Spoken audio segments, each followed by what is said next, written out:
С нами ли The Moscow Post? Да, здравствуйте, у нас два вопроса. Здравствуйте. На прошлой неделе постоянный представитель России Гатилов выступил на пресс-конференции по итогам 9-й обзорной конференции КБТО. В 2001 году США в одностороннем порядке сорвали переговоры по юридически обязывающему протоколу и выступают против его принятия. Плюс к этому были обнаружены биолаборатории Пентагона на Украине. Как в этих условиях можно доверять Западу и рассчитывать, словами Гатилова, на то, что у стран Запада возобладает здравый смысл и они перестанут подрывать реализацию КБТО?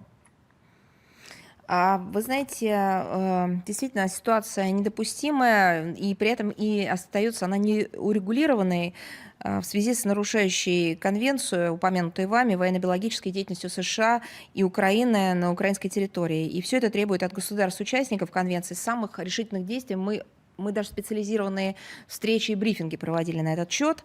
В частности, ситуация со всей ясностью демонстрирует, насколько актуальны безотлагательные шаги по укреплению конвенции, чтобы иметь действенные механизмы для разрешения подобных ситуаций и предотвращения их возникновения в будущем. Вместе с подавляющим большинством государств-участников конвенции, включая 120 стран движения неприсоединения, а также ряд других, в том числе западных государств, мы исходим из того, что эффективность конвенции значительно повысилась бы в случае принятия универсального, юридически обязывающего, недискриминационного протокола, касающегося всех статей Конвенции с эффективным механизмом проверки. Разработку такого инструмента, который позволил бы обеспечить надежное выполнение Конвенции и предотвратил бы ее нарушение, с 2001 года необоснованно, угадайте, кто блокирует, Соединенные Штаты Америки.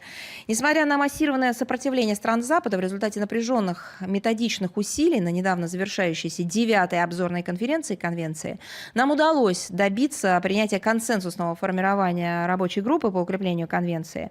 В качестве одного из направлений ее деятельности закреплено рассмотрение вопросов верификации и соблюдения упомянутой Конвенции. И мы намерены активно участвовать в работе новой структуры и рассчитываем выйти на согласование действенных мер, которые в перспективе могли бы стать составными частями юридически обязывающего протокола и Конвенции.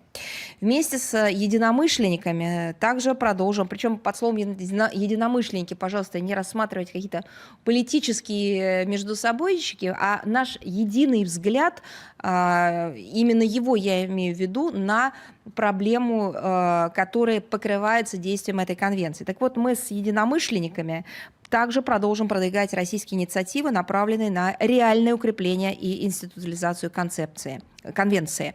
Речь идет о формировании в рамках этого документа, этой структуры, мобильных медико-биологических отрядов для развития международного сотрудничества в биологической сфере в мирных целях, оказание помощи и предоставление защиты в случае применения биологического оружия и проведения расследования предполагаемых нарушений положений Конвенции, учреждение научно-консультативного комитета для анализа научно-технических достижений, имеющих отношение к Конвенции, и предоставление рекомендаций государственным участникам, а также включение в форму отчетности мер доверия в рамках КБТО, информации о военно-биологической деятельности за рубежом с целью снятия сохраняющихся вопросов в отношении такой активности, а также создание механизма для проведения расследований в связи с предполагаемым нарушением обязательств по Конвенции в соответствии с ее статьей 6.